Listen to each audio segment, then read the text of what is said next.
C'était le 19 mars 2015 en début d'après-midi, place François II sur l'île de Nantes, dans les locaux de la protection de l'enfance. Un père de famille tuait à coups de couteau un éducateur et blessait grièvement son ex-compagne. Le procès s'ouvre ce jeudi. Cécile Petitdent. Quand il arrive au rendez-vous de conciliation ce jeudi de mars 2015, il est alcoolisé, comme souvent. Chaque rencontre avec sa fille de 4 ans et son ex se faisait sous le contrôle d'un éducateur. Et ce jour-là, c'était Jacques. Quand l'homme se jette sur la jeune femme, l'éducateur s'interpose pour empêcher le drame. Mais c'est lui qui meurt. Il s'écroule dans les couloirs de la protection de l'enfance, poignardé à plusieurs reprises. Son agresseur poursuit la femme jusque dans la rue. Sur la terrasse d'un restaurant, place François II, il la poignarde à plusieurs reprises. Ce sont des témoins attablés là qui finissent par l'arrêter. Dès le lendemain, la procureure de la République pose la question de la préméditation. Il avait acheté des couteaux très peu de temps avant. Après la préméditation, ce sera à l'instruction de l'établir ou pas. À l'époque, le choc est terrible pour l'ensemble des travailleurs sociaux qui organisent un rassemblement en hommage à leurs collègues et confrères quelques jours après le drame. Alors le procès qui s'ouvre ce jeudi devra déterminer si l'homme avait prémédité son acte. Il sera aussi question des dangers encourus par les travailleurs sociaux et bien sûr des violences faites aux femmes, car s'il y avait médiation dans ce couple, c'est parce que l'homme était violent, incontrôlable. Il l'a mortellement démontré ce 19 mars 2015. Après Lille, Lyon et Toulouse, le site d'investigation locale Médiacité a inauguré ce mercredi soir son antenne nantaise. Sa promesse, livrer des scoops et des enquêtes approfondies toutes les semaines sur l'actualité de la région. Les premiers dossiers ont été révélés ce mercredi soir. Adrien Godet. Une enquête sur les dessous financiers de The Bridge, une autre sur les jeunes migrants isolés. Voilà les thèmes des 2 premiers articles publiés sur l'édition nantaise de Médiacité. Au total, ce sont une quinzaine de journalistes indépendants locaux qui ont décidé de participer à l'aventure. J'ai eu plusieurs mois en fait. J'ai eu vraiment le temps d'angler mon sujet, de rencontrer les familles qui hébergent ces jeunes, de rencontrer ces jeunes, de voir avec ma photographe comment faire les photos, de rédiger l'article. Enfin vraiment, c'est un peu du luxe pour un journaliste. On est toujours beaucoup dans l'urgence, en réaction à une actualité ou une info.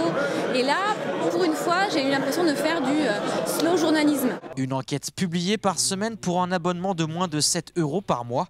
Une formule qui a sa place à Nantes, selon les fondateurs de ce site d'information. Certains nous disent, vous savez, à Nantes, vous n'aurez pas d'affaires parce que les gens sont policés. Allez à Marseille, là, vous aurez du boulot. Nous, on fait le pari qu'il y a 1000 choses à raconter à Nantes aussi. Parce qu'il y a des collectivités avec des budgets de plusieurs milliards d'euros. Parce qu'il y a un tissu économique fantastique. On pense qu'on a une carte à jouer, une place à prendre. Dans l'investigation locale, c'est extrêmement culotté de faire l'investigation locale, c'est utile, ça a du sens. L'enquête publiée la semaine prochaine sera elle consacrée au dysfonctionnement d'un grand projet de transport en commun dans la région. Les sportifs de plusieurs associations orvaltaises vont-elles devoir trouver un autre site pour les accueillir ? C'est la question qu'ils se posent après la mise en vente sur Le Bon Coin du complexe sportif de l'ancien site d'Alcatel. La mairie d'Orvault, très attendue sur ce dossier, n'a toujours pas donné clairement sa position. Émilie Plantard. L'annonce date du 7 septembre dernier. Le complexe sportif de l'ancien site Alcatel à Orvault est mis en vente 1 525 000 €. La structure, propriété des comités d'entreprise d'Alcatel et d'EDF, est toujours utilisée par certains clubs sportifs de l'Asgen, notamment le tennis. Les usagers craignent de voir disparaître leur salle de sport. Nous, notre volonté, c'est que ça continue à être un centre sportif et particulièrement de tennis.